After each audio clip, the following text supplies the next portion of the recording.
Shouts out Big Steve. What's up, doggies? Hello. Welcome to another episode of the Big Brain MMA. I'm your host, like always, Big Steve from Australia. We are trying to make money gambling on MMA like every week. This time it's Tuivasa versus Tybura, a small fight night card right after a big UFC pay-per-view, $299. And we did make money last week on UFC 299 and some regionals. So let's go over, do a little recap and get straight into this amazing card.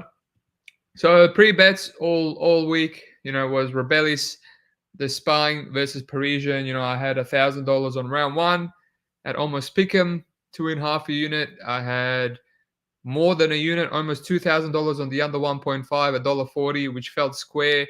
As the week went on, though, I was kind of glad I locked it in. Fight was over in 20 seconds. I feel like something weird happened in that fight. There was a chance Parisian maybe gets on top and beats a gassed out of Spain. So 1.5 a unit there, and then I played the prop that I've been waiting for years to play, gone in 60 seconds. It was actually plus 550, and then the book wouldn't let me put a full action, so I had $50 to win 250. So I had almost more than a unit there on that one fight. And then the other bet, the only other money line bet that I had for a long time was Jack de la Madalena, $2.20, plus 120. I had this for weeks and weeks, maybe 3 weeks. I just felt I didn't even do deep tape. I just know it burns. Chinny is old now. His best chance is just to hold on for 3 rounds like he did against Wonderboy, and he still gets hurt. So upon retape, I decided to keep all 1.5 units on an underdog, which is quite a big play for myself, especially on an underdog. I thought I'd let it ride, especially when the odds closed up, even though I don't really care about CLV. And, if those two won, I manifested it all week. I was going to be in more than $4,000 up. But me being me, I like to play every fight and throw my money away. So, I had a little submission parlay on Marina Moroz and Asu Almabayev. It felt like they were going to lose, but I was just trying to hit like a big parlay. I had $150. Obviously, they both lost. Neither got a sub. A little regret passing on Pereira as the odds closed up. I thought he was going to be way more athletic guy. Donated $300 to Ian Kutalaba. Round 1 KO. I don't know where that chin came from Felipe Lins. The dude is literally chinny. And all of a sudden, he's taking bombs from Kutalaba. So, whatever. At least I didn't throw away a full unit on the under, the minus money under. So, it could be worse. Kyler Phillips, I didn't end up donating to Pedro Munoz. Nothing on the Gamrod fight. That was a safe parlay piece. Did end up donating $500 on Chukagian split decision, which was paying like almost $10, and then threw away $200 on her live line. I added an actual money line on Jalton Almeida at Pick'em. Honestly, can't say I'm too disappointed with how that played out. I played it because I thought he was going to be mauling Blades from what I saw on tape, especially when the weigh-ins came in and Blades was only 16 pounds heavier, and everyone's saying, Almeida's going to be giving up 30 pounds and he's not going to be able to take a wrestler. So I'm happy with my read. He mauled him and, whatever, he got knocked out with elbows. Those elbows is actually why I played Almeida. I thought Blades was way too focused on punching people rather than actually stuffing the takedown. But hey, it worked out for him there. In the end, the fight seemed like a pick-up, and yeah, I think we all predicted it was going to go like this. One of these guys was going to dominate, and then everyone was going to brag. Peter Yan, Song Yadong. So right before the fight started, Song ended up being $2.50 plus 150, and I felt like there might be some inside knowledge, or I don't know what the hell was going on. And I felt like, I have to stick to my guns. If this line is wide, and after round 1, I thought I made an amazing bet, and I was happy with every outcome. 2-2 1-1 going into the third. I thought Jan looked bad. Song was stuffing takedowns and wobbling him in round 3. And then he went for a takedown with 1 minute to go. Got stuffed, got taken down, and lost. I wasn't happy with that. I thought the judges were a bit all over the place in Florida. Yeah, I mean, it is what it is. But another minus plus CV decision loss. The pay-per-views have been extremely frustrating for me. And then Jack Della Mela happens, and a frustrating fight. He's winning, and then he gets taken down in both rounds. And same in round 3. I ended up placing $1,000 on Gilbert Burns live, just so I wouldn't lose a full 2,200. I said to myself, I'm not going to be as irresponsible as I was last pay-per-view. passing on some live bets on Fluffy and whatnot. I wanted to leave it all, but hey, apparently it was 2-0 for Burns, so good live bet. But of course, he knocked him out after that. Then I live bet 1,500 on Michael Venom Page. I called up at -200. It ended up being a much worse line, but I won 450 there. Big regret passing on the under 2.5 in the Poirier. I was talking to people on Discord. No one could convince me, and ended up looking value. But that's my fault. I don't usually look for validation. And yeah, I called up to live bet Poirier right before the knockout, but I missed it. So yeah, a bit of money on the table, but I won 1,900. I'm disappointed in that. If I left my two Rebellis and Jack Della fights and just didn't watch, I would have been 4,000 up.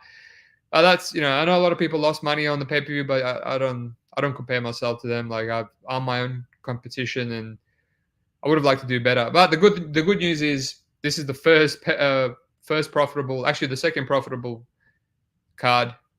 I won on Aries. I faded Payne, the champion, with Lee Scott.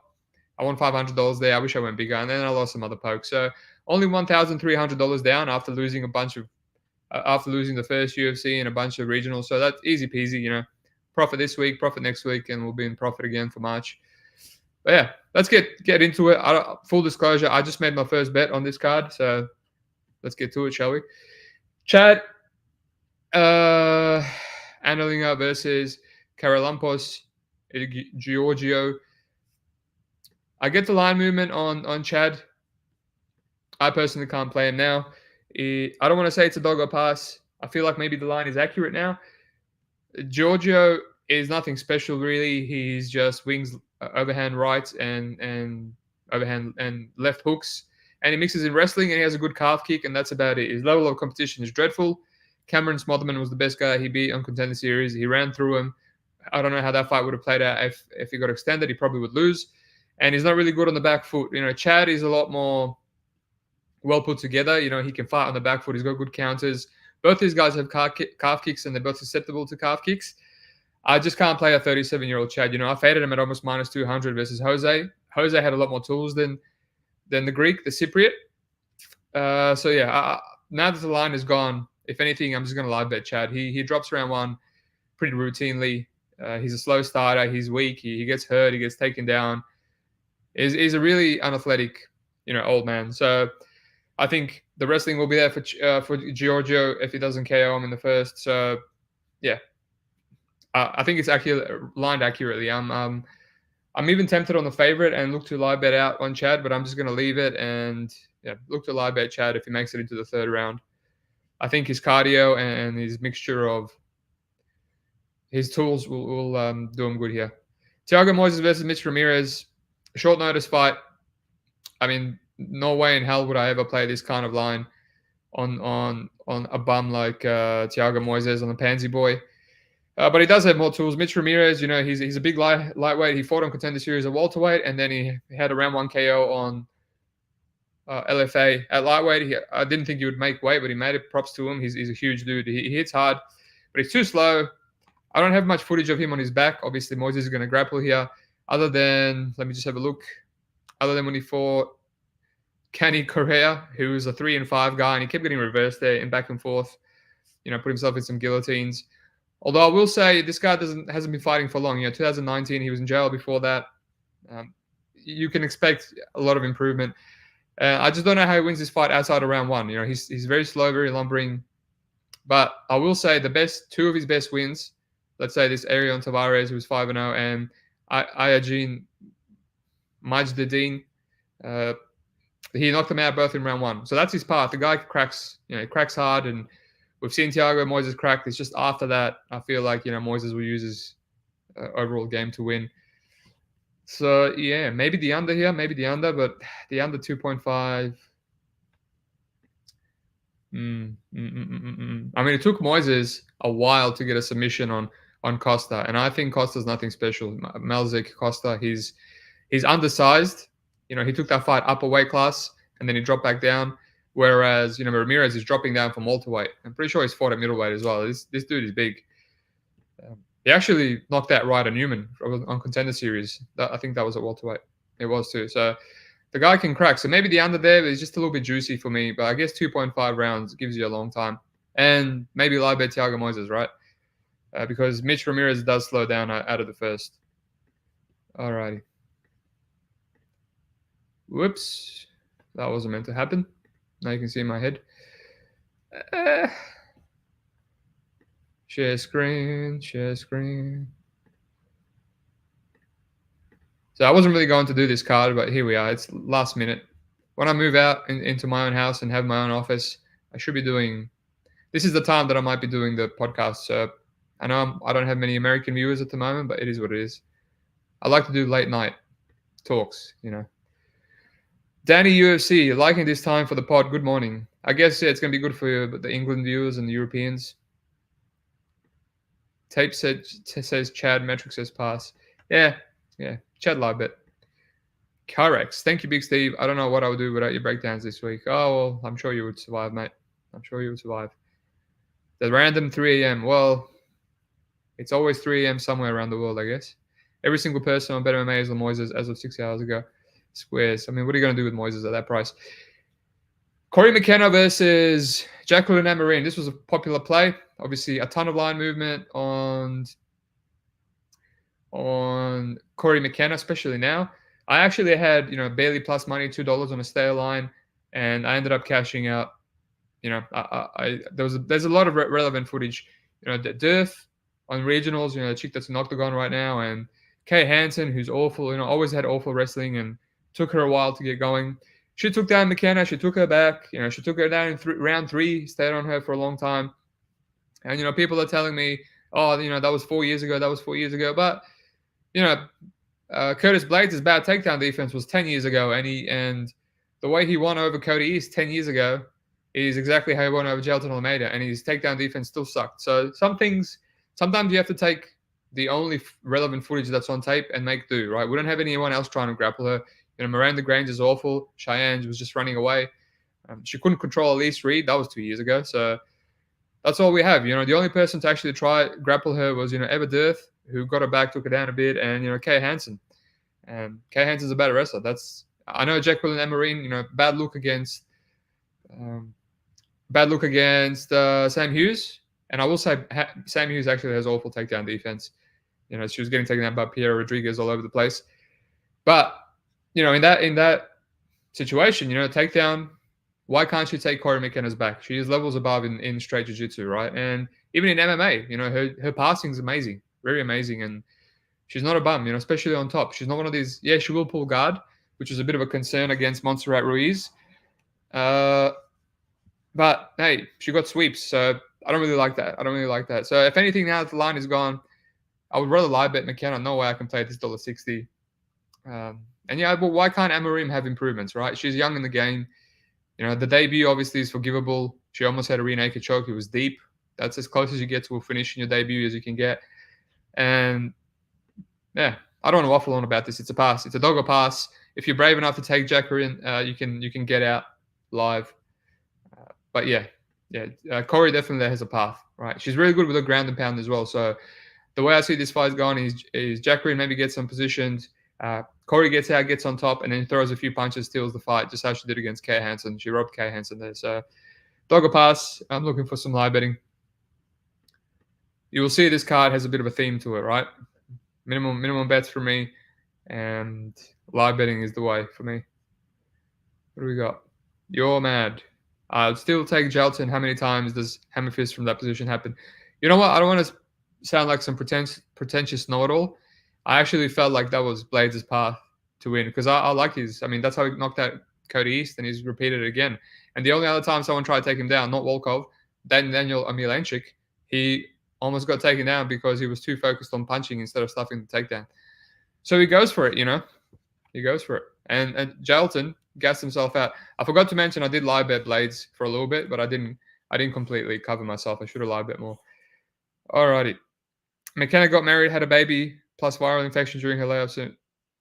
I didn't know that McKenna had a baby. Isn't she only like 24? Interesting. I did stalk her Instagram. Didn't say anything about a baby. I only just noticed that she had a partner. All right. Josh Kulibau versus Danny Silva. This fight was really hard for me to get a read on. I feel it feels like a levels fight.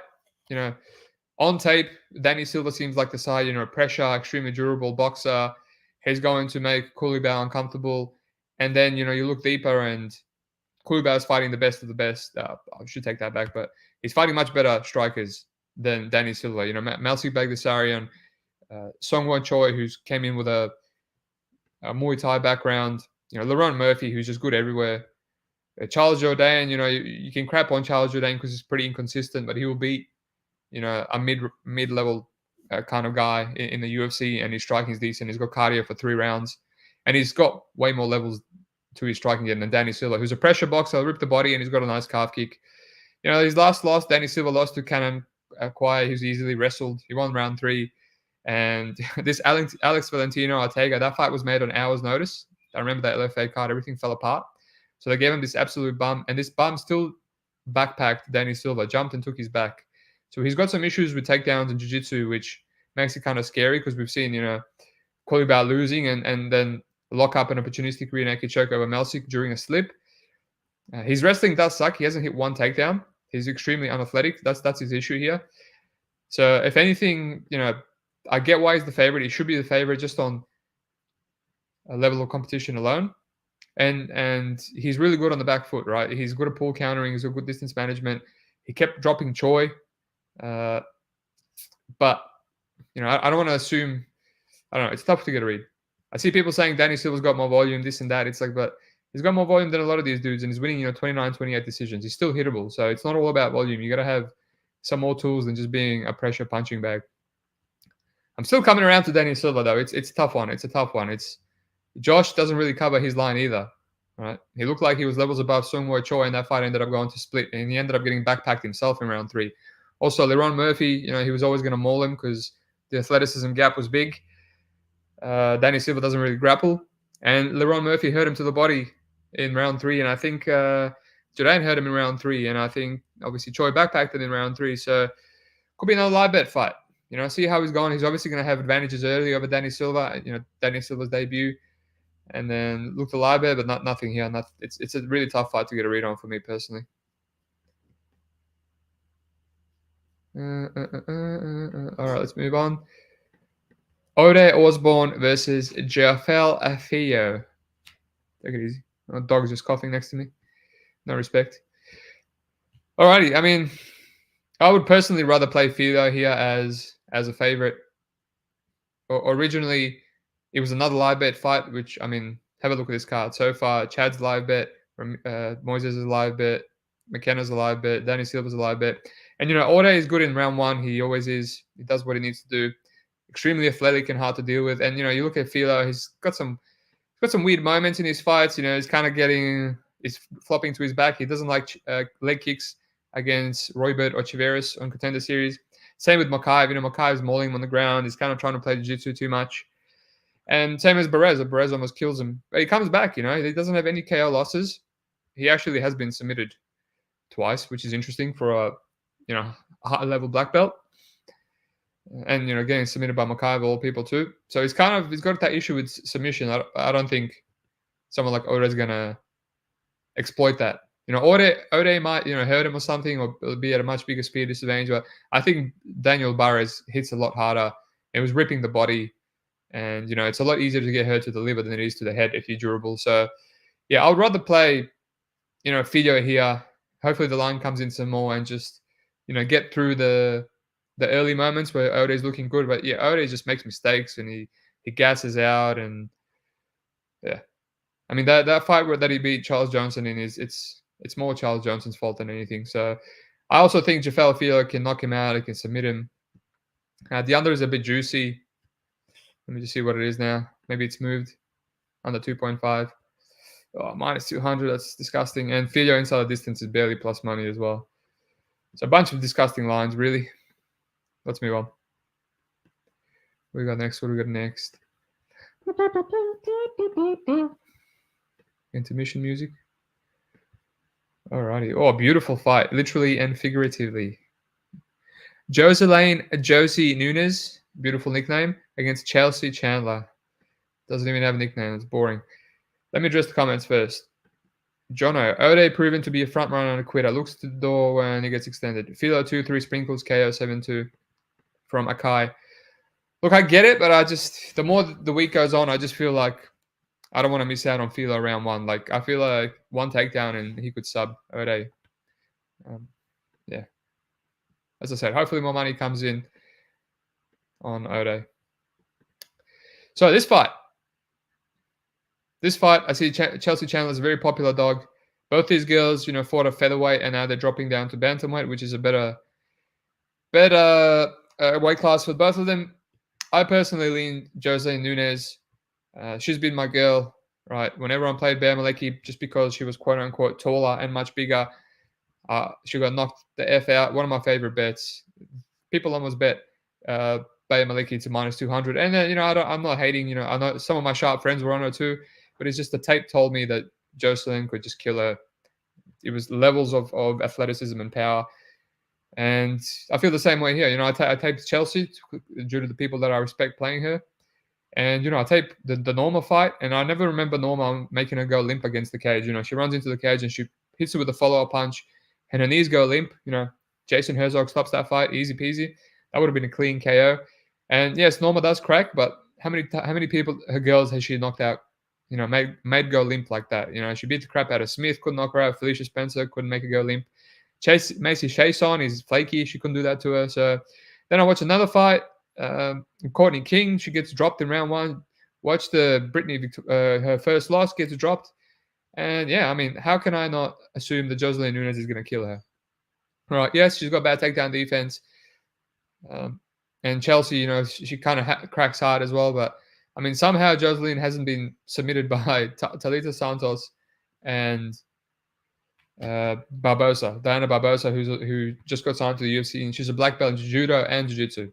And then Nunes got up in round two and knocked her out. So, yeah, this could be another live bet fight. I actually initially thought I would like to live bet Chandler, after she gets through some issues, gets dropped or something, and then comes on strong.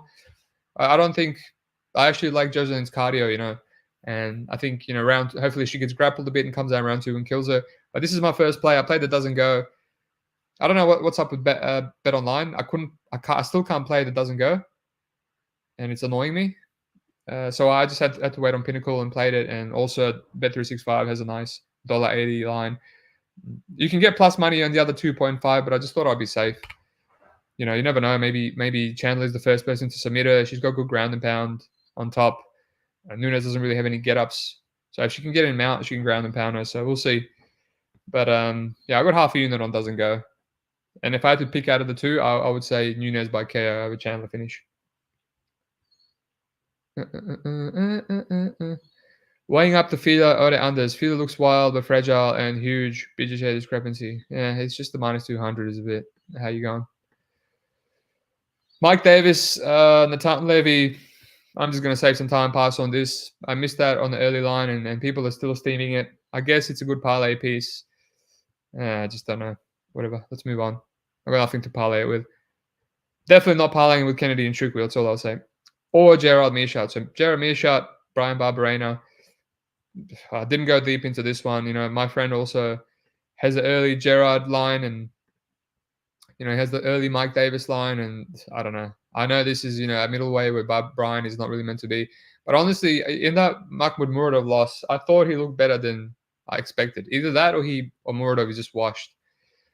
So, Gerald's not on the level of Muradov in terms of explosiveness and punches. And yeah, he's a big guy and his striking is underrated. He's got a nice body kick and a 1-2.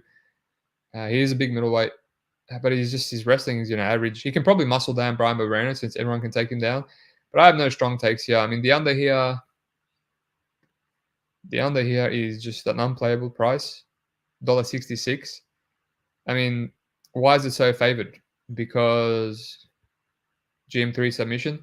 Brian Barbarena has never been submitted in his whole entire life up until he fought, Dos Anjos in 2022. He went almost his entire career, and then they gave him Gunnar Nelson, like two elite dudes. And he took Rafael Dos Anjos almost all around one and all around two of control to submit him. So I don't know, man. I don't know. It's a tough one. It's a tough one. It's just a crapshoot of a fight. If anything, I'll play the overs, basically fading GM3 submission.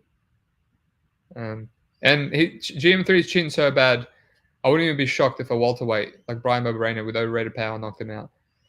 But yeah, I'd rather play the over though. But the over 2.5, it's I have to look into it. This is not a fight that I spend much time on. It's a crap show.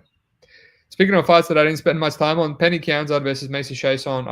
I actually made money on their first fight when Macy ran through her. She looked like a beast on Ultimate Fighter, and now she just looks a bit average. She's flaky, and every fight is just worse and worse. She's getting finished by Raquel. She's getting finished by Harine Aldana, and I had money on her there, and that was just one of the funniest. If it wasn't so funny, I probably would have cried. But yeah, Penny's chinny herself as well. So could Macy go back to her old ways of finishing girls and run through Penny again? Maybe. I haven't even watched this Caitlin Vieira fight for Penny. This is the one fight I didn't tape one bit. I mean, I wasn't going to do a podcast, and I ended up taping every single fight for you guys. So I had to skip something because these fights are awful for betting, at least. Alrighty. Christian Rodriguez, Isaac Dulgarian. I mean, I get the steam on Dulgarian. I get it. After we've seen him do it to someone like Francis Marshall, which, I was telling people not to play Marshall. There were some people playing partial telling me, Dulgarian's never been out of round one. How's he going to look at a round one? I was like, just lie better, dude. And now they're doing the same thing with Christian Rodriguez. And Christian Rodriguez is way better than Marshall. Way better than Marshall, and especially at negating grappling. And I just don't feel comfortable. Maybe I would have played it at Pick'em, but that line was long gone when I decided to tape. But I don't feel it. I will say that Isaac, I do regret not playing him against Marshall. I remember thinking, this guy doesn't look like a round one or bust type of guy. He barely uses any energy. He's very cerebral on top. But it's just like, can he be cerebral against C-Rod? Because C-Rod is an expert on not settling on the bottom. I just don't see Isaac, ground and pounding him, and C-Rod just being finished on the bottom like that, especially when he's fresh. So, yeah, it's a fight that I don't really have a strong take. I don't want to be, fading one or the other, especially at minus 200. The unders are chalked, and I really find it hard to play the under when nobody's finished C-Rod, and, C-Rod himself is a bit of an underwhelming finisher unless he can get the front choke. Raul Rosas was there for the taking. He couldn't do it. Cameron Simon slowed down a bit. Jonathan Pierce. He's just underwhelming. He's a death by 1,000 cuts unless he gets a submission. What I did think to do instead of playing the minus money under, I just thought like $150 on Rodriguez sub, which I think is his path, and 150 on Dulgarian KO. And if one of those hits, you profit either way. They're both nice numbers, and I think personally that's how both finishing paths for them. I haven't committed because I can see a decision. I can see Isaac winning a decision. I can see Christian coming on late winning a decision. Yeah, it's another live bet fight for me. So there's not much I can say. Let's move on.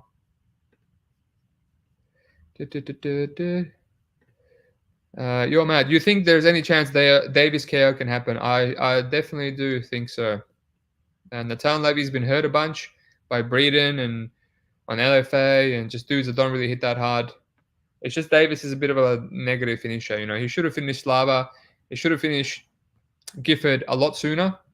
I don't really know what kind of game plan he's going to come out there with. He's going to be like extremely aggressive boxer, and Levy's a bit of a weasel, bit of a weasel. If he gets hurt, you're just going to be throwing kicks and shooting for takedowns. But obviously, yeah, it's a much better line than, let's say, Davis' decision, which I favor. I don't think he's going to submit Levy. I watched that the fight against Rodriguez. That's probably the hardest hitter. Garcia, pardon me. And it doesn't really hurt Levy. Just kind of wrestles him. So yeah, I think the early lines on Davis were the best play, and just don't overthink it. And hopefully he wins. Jono, C-Rod has sick composure for a young prospect. Exactly, C-Rod is a beast, man. But I do think he's going to get taken down here. So it's a tough fight. Akai, got to wonder why the UFC is giving Barb, who's an exciting fighter, unfavorable matchups time after time. Exactly. The guy he actually had favorable matchups his whole career. They were giving him old dudes. They were giving him Darian Veeks. They were giving him Lawler, Matt Brown. Maybe because he killed Lawler, they said, F you. You just killed the fan favorite. Now you can get submitted by RDA and Gunner back to back. And here's Muradov at middleweight to get the crap kicked out of you. Who knows? All right, Kennedy and Chuku versus Owen St. Preux.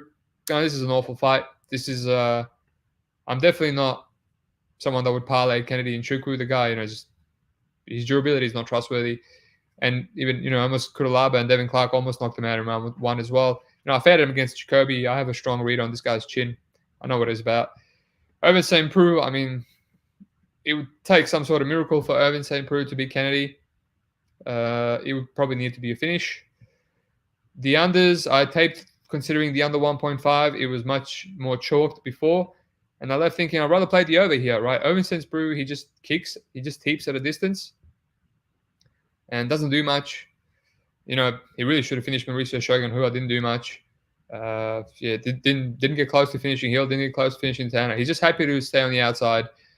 And I do feel like if a finish is going to happen, it's probably Kenny biting down on the mouthpiece and pressuring OSP, who's, going to have his head up in the air and look to move out of straight punches, with the chin stuck up in the air.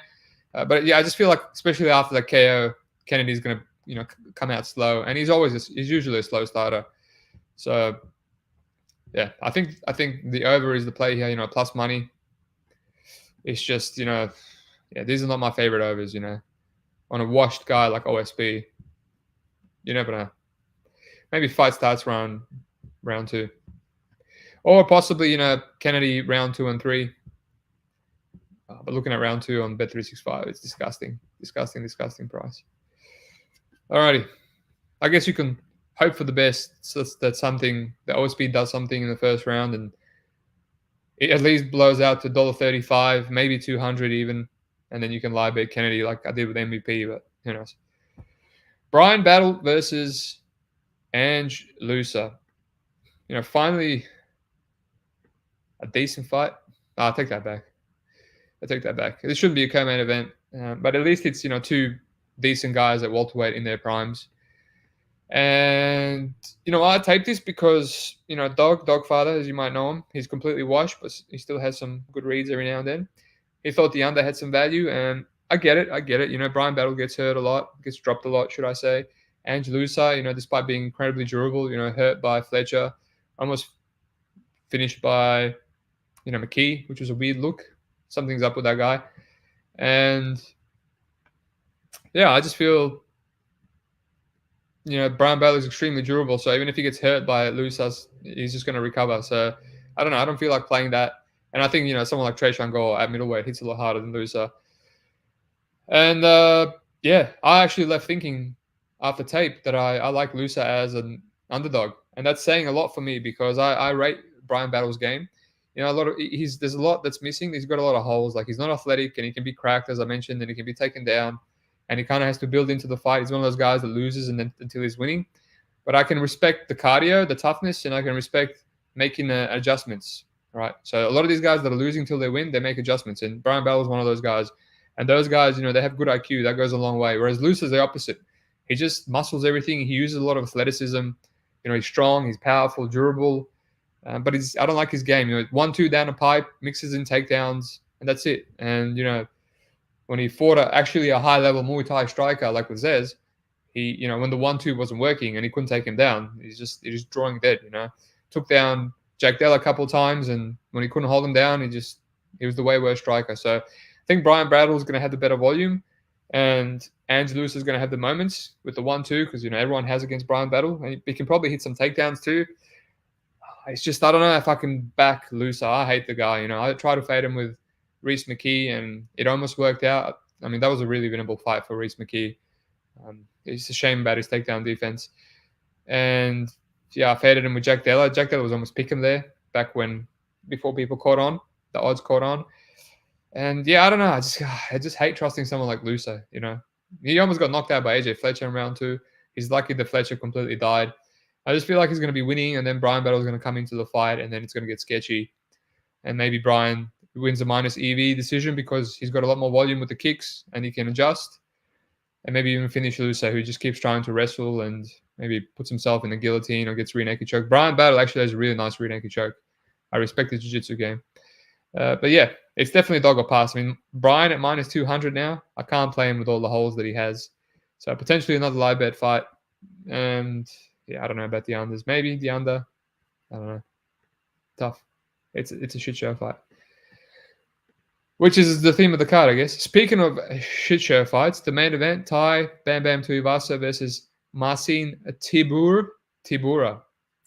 He's got the same nickname as Jocelyn Nunes. Very, very clever. What are the comments? Pretty simple. Kennedy should win, but can't trust him. OSP went to split with for a while done Shogun. Yeah, both those guys were washed. Seeking validation for my bet. Hollowbra plus 120. Yeah, I like Hollowbra. He was a good dog against in his UFC debut as well. He's just a bit of a meathead, right? So I could see Troy Ogden maybe outclassing him later on. Shout out to Dave Mason for pulling the Kennedy line, avoiding all my bets, making everyone think the fight is off. Whatever. Lucer probably going to wash out of the UFC and go back to regionals. I mean, it's going to take a while because he actually has 2 wins in the UFC. Fletcher and Reese McKee, the dude's on back-to-back wins. So, yeah. That was his 4th fight, so I'm sure he got another 4-fight contract. I don't know. He's 29. He's improving. I don't like his game.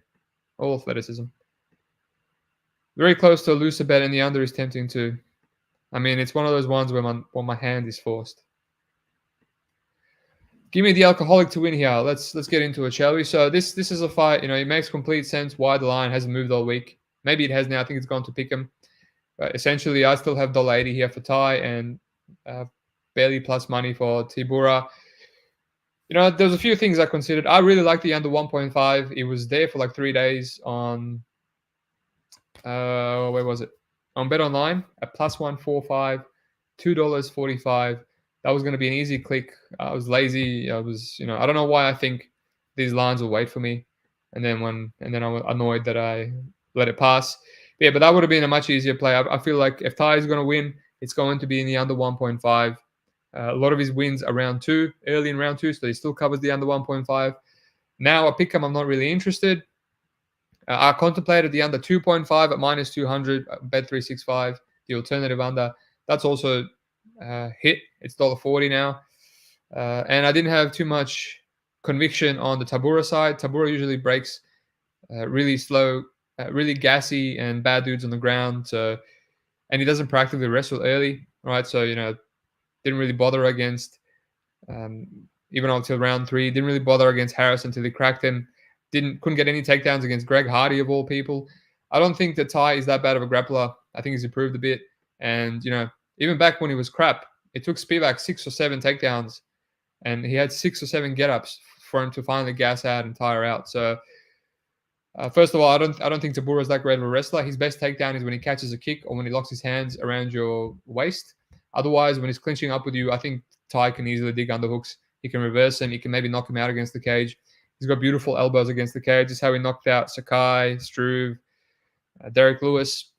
So to keep it simple, I'm just going to look for some, Ty, maybe 1-2 KO. And yeah, then just look to live bet Tybura. There's a lot of things I wrote for this fight. I'll go through them now. Maybe someone could get something out of there. I pretty much wrote maybe I can put a full unit on the under 2.5. Surely, with 2.5 minutes, if Tybura still made it, he can take him down and finish him, but who knows. So what I got for that fight is, I've got Ty 1-2. I've got Tybura 2-3. I've got some takedown props for Tybura, obviously. If you're going to play Tybura, you need to, do a same-game parlay with 1 takedown. And is my line. I got ends in KO. Ends in KO could be better than the unders because Tybura actually has more KOs than submissions. He likes to throw a lot of ground and pound. And when you get to mount, Tuivasa just kind of just lays there and punches from the bottom. Obviously, I don't see an Ezekiel choke from Tybura like old mate. And Tybura KO could be sneaky instead of the sub, or Tybura inside the distance if you want to be safer, because I don't see how Tybura wins a 5-round decision. He has good volume. When this gets into round 4 or 5, I think Ty is just going to be dead. So yeah, a bunch of players I like. Obviously, another live bet fight. So yeah, I don't see myself getting involved on anything other than maybe poking Ty round 1 and 2 KO, and then just looking to bet live. But yeah, Danny, Lucer volume surprisingly high. 125 significant strikes more than once. Yeah, I mean, he loves that one too, right? Good day, Mateos. Good day, Greg Lee. UFC must hate Tybura feeding him to Aspinall now Ty. I mean, Ty is a significant step down from Aspinall, so it's a winnable fight for him. Ty has been Tybura has beaten better guys than Ty, right? Like Romano, for example, and Spivak, for example. So he's beaten these dudes that people thought would KO him, and he's surprised a lot of people. You know, he was a big dog against Ben Rothwell too. Yeah, plus 120. Not a big dog, but bigger dog than he is against Ty. So Tybura is the old faithful. He's very reliable. Good cardio, good volume. He just needs to not get bonked.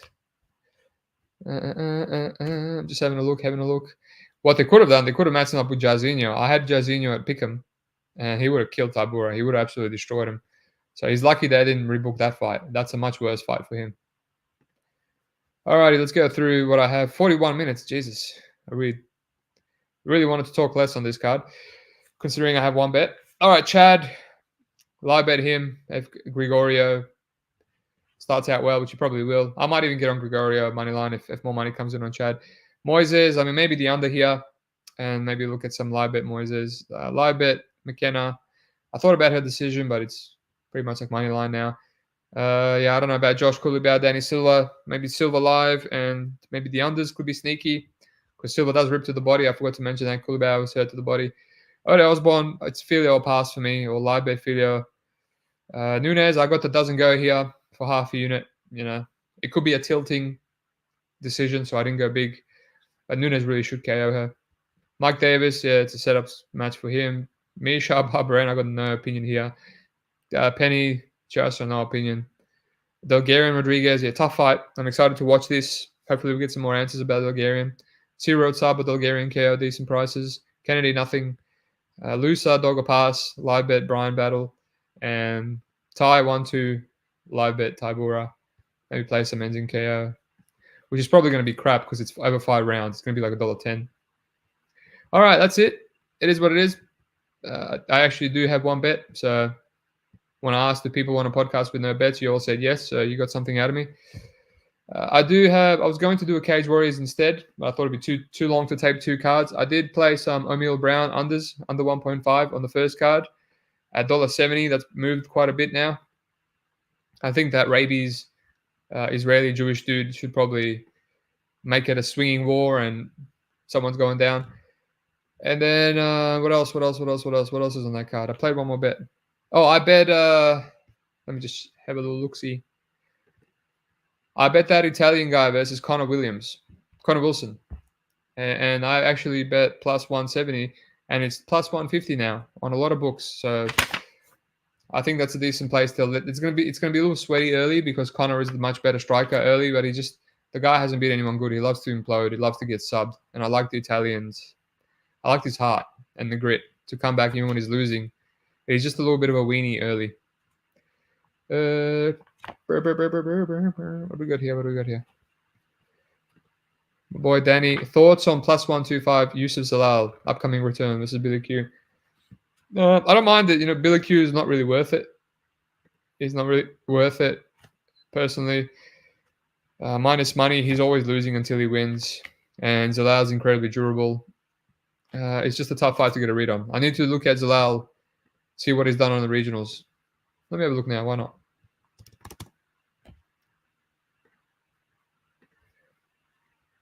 And we got Akai says Carano is back up to 280 on BetOnline. That's a good bet. If you can get past the sweatiness that he might get knocked out early, Scarano probably wins if he gets extended. I have it as a pick'em. So it's basically, will Scarano get knocked out early or beaten up early, or will he rally back and submit him? All right, what's this use of Zalal done? Edwin Chavez strikes. Jack Childers strikes. Goddamn. Just fought a bunch of bums. Yeah, I mean, no tape. It's a dog or pass. As I said, Billy Q, man. Billy Q's not that good. I faded him versus Chinny Damon Jackson, and he almost won at 29-28. And I faded him against Edson Barbosa too, so... Yeah. Billy's a live bet or nothing. Oh, here we go. Early thoughts on Talbot Simon. I don't know, man. I don't go that far in advance. I guess I don't know. They're both good. Probably Simon. They both start slow as well, so it's a strange fight. Alrighty, like and subscribe. Thank you very much. If I have time, I'll put out a Cage Warriors. Probably not now. This went too long. And yeah, good luck on your bets. Some good live betting.